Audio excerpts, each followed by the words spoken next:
సంపూర్ణ కార్తీక మహాపురాణం 29వ రోజు పారాయణము. నారదుని హితవుపై రవ్వంత చింతించిన రవిసుతుడు ఆ ధన్వేశ్వరుడు ప్రేతప్రీతిమైన తన దూతను తోడిచ్చి నరకాన్ని నుండి బయటకు వెళ్ళవలసిందిగా ఆదేశించాడు. ఆ దూత ధన్వేశ్వరుని తనతో తీసుకొని వెడుతూ మార్గమధ్య మండలి నరక భేదాలను చూపిస్తూ వాటి గురించి వివరించాడు. అంటే ఇప్పుడు నరకాలు ఎన్నున్నాయో వాటి గురించి వివరిస్తున్నారన్నమాట. తప్పవాల్కము. ఓ ధన్వేశ్వర, మరణించిన వెంటనే పాపకర్మలు ఇక్కడ కాల్చబడిన శరీరములు కలవారై దిక్కులు ప్రక్కలయ్యేలా రోధిస్తూ ఉంటారు. దీనినే తప్తనాలుక నరకము అంటారు. వైశ్యదేవపరమైన అతిథులను పూజించిన వారు గురువులను, అగ్నిని, బ్రాహ్మణులను, గోవును, వేద విధులను, యజమానిని కాలుతో తన్ని పాదాలను ఈ మాయదూతలు ఎలా కాల్చుతున్నారో చూడు. అందమిశ్రము. ఈ నరకంలో సూది మొనల వంటి భయంకర సుఖాలు కలిగిన పురుగులు పాపాత్ముల శరీరాలను దొలచివేస్తూ ఉంటాయి.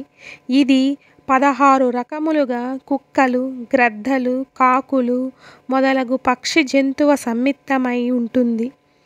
పురుష రహస్యాన్ని భేదించే పాపాత్ములందరూ ఈ నరకంలోనే దహింపబడుతూ ఉంటారు. కక్రచము అనే ఈ నరకము 3వది.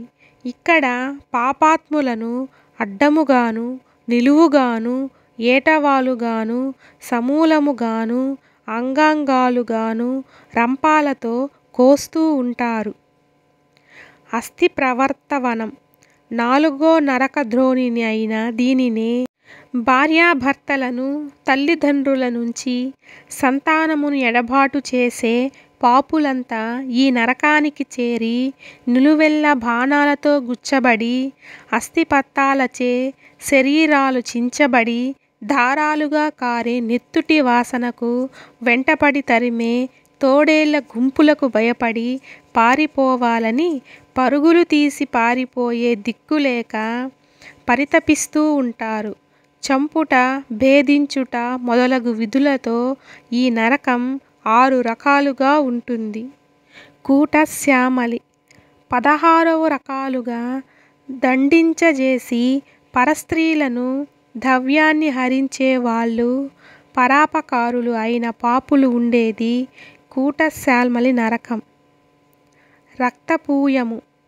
రక్తపూయ అనే ఈ విభాగం 6వ నరకం. ఇక్కడ పాపాత్ములు తలక్రిందులుగా వేలాడుతూ యమకింకరుల చేత దండించబడుతూ ఉంటారు. ఎవరైతే తమ కులాచార రీత్యా తినకూడని వస్తువులు తింటారో, పరులను నిందిస్తారో, చాడీలు చెబుతుంటారో వారంతా ఈ నరకంలోనే ఉంటారు. కుంభీపాకము. మొట్టమొదట నీకు విధించబడిన ఘోరాతి ఘోరమైన నరకాలన్నిటిలోకి నికృష్టమైనది అయినదే ఈ కుంభీపాకము.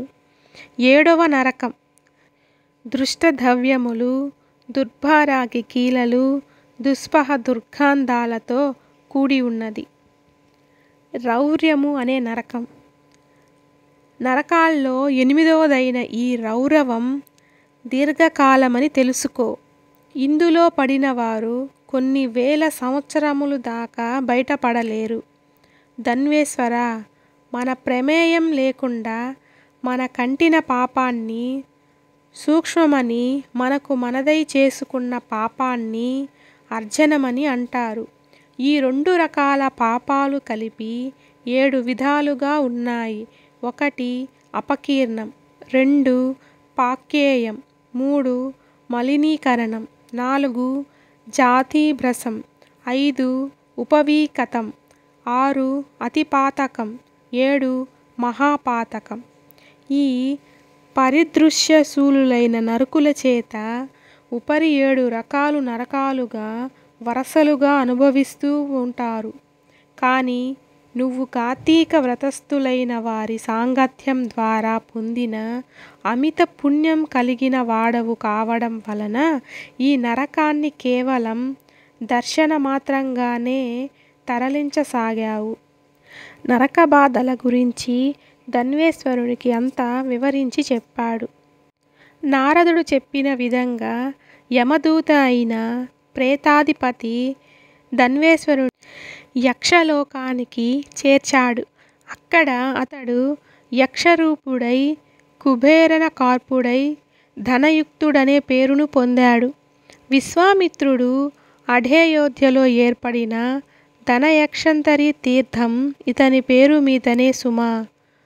అందువలన సత్యభామ పాపహారిణి శోకనాశిని అయిన ఆ కార్తీక వ్రత ప్రారంభం వల్ల మానవులు తప్పనిసరిగా మోక్షాన్ని పొందగలరనే మాత్రము అతిశయోక్తి లేదు అని సత్యభామకు చెప్పిన వాడై శ్రీకృష్ణుడు సాయం సంధ్య అనుష్ఠానార్థమై స్వేయ గృహానికి వెళ్ళాడని సూతుడు ఋషులకు ప్రవచించాడు.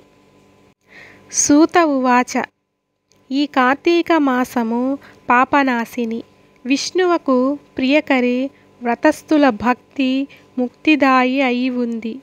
కల్పోక్త విధంగా ముందుగా విష్ణు జాగరణము, ప్రాతస్థానము, తులసి సేవ, ఉద్యాపనం, దీపదానం అనే ఈ 5 కూడా కార్తీక మాసంలో ఆచరించిన వారు భక్తిని పొందుతారు.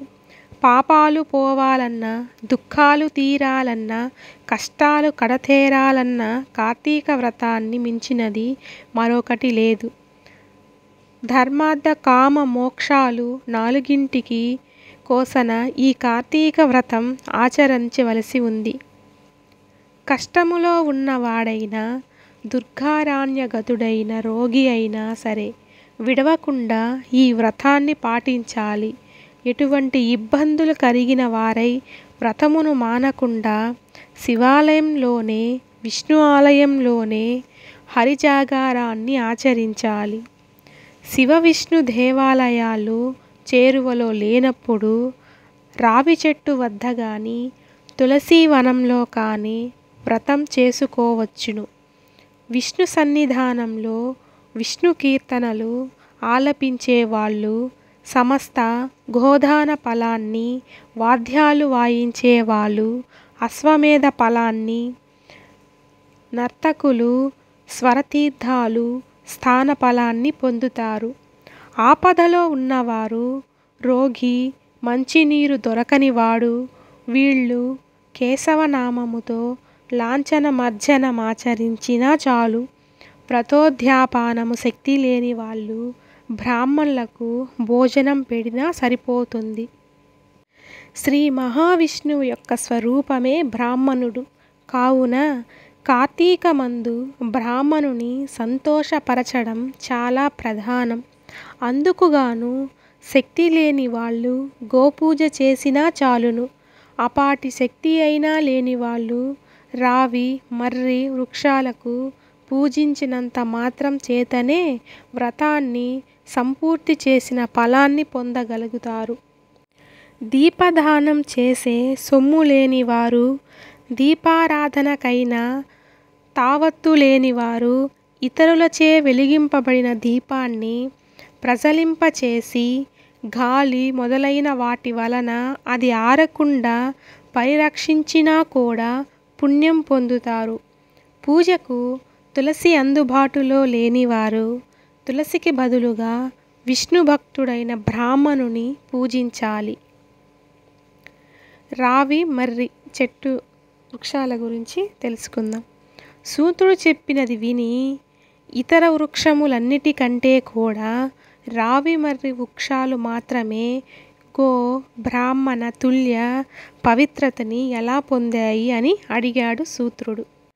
పూర్వం ఒకసారి పార్వతీ పరమేశ్వరులు మహాసురత భోగంలో ఉండగా కార్యాంతరం వలన దేవతలు అగ్ని కలిసి బ్రాహ్మణ వేదధారులై వెళ్ళి ఆ సంభోగానికి అంతరాయం కలిగించారు. అందుకు కనిగిన పార్వతీదేవి సృష్టిలోని క్రిమికీటకాదులు సహితము సురతములోనే సుఖపడుతూ ఉన్నాయి. అటువంటిది మీరు మా దంపతుల సంభోగ సుఖాన్ని చెడగొట్టారు. నాకు సురత సుఖ భ్రంశాన్ని పాటించిన మీరు చెట్లై ఉండండి అని శపించింది. తత్కారణంగా దేవతా వృక్షాలుగా పరిణమించవలసి వచ్చింది. ఆ పరిణామంలో బ్రహ్మ పాలవృక్షంగాను, విష్ణువు అశ్వత్థవృక్షంగాను, శివుడు పటముగాను మారారు. బ్రహ్మకు పూజా అర్హత లేదు. జగదేక పూజ్యులైన శివకేశవుల రూపాలు గనుకనే రావి మర్రి వృక్షాలు అంతటి పవిత్రత కలిగింది.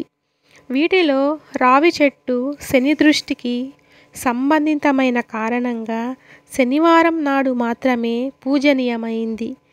ఇతర వారాలలో రావి చెట్టును తాకరాదు సుమా అంటూ చెప్పడాన్ని ఆపాడు సూతుడు. 29వ రోజు నిషిద్ధములు. పగటి ఆహారం ఉసిరి, దానములు శివలింగం, విభూది పండు, దక్షిణ బంగారం. పూజించాల్సిన దైవం శివుడు మృత్యుంజయుడు. జపించాల్సిన మంత్రం ఓం త్ర్యంబకం యజామహే సుగంధం పుష్టివర్ధనం. ఫలితము అకాల మృత్యుహరణం, ఆయుర్వృద్ధి, ఆరోగ్యం, ఐశ్వర్యం. ఏవం శ్రీ స్కాందపురాణాంతర్గత కార్తీక మహత్యే 29వ రోజు పారాయణము సమాప్తము. హరహర మహాదేవ శంభో శంకర. ఓం నమః శివాయ. ఓం నమః శివాయ. ఓం నమః శివాయ.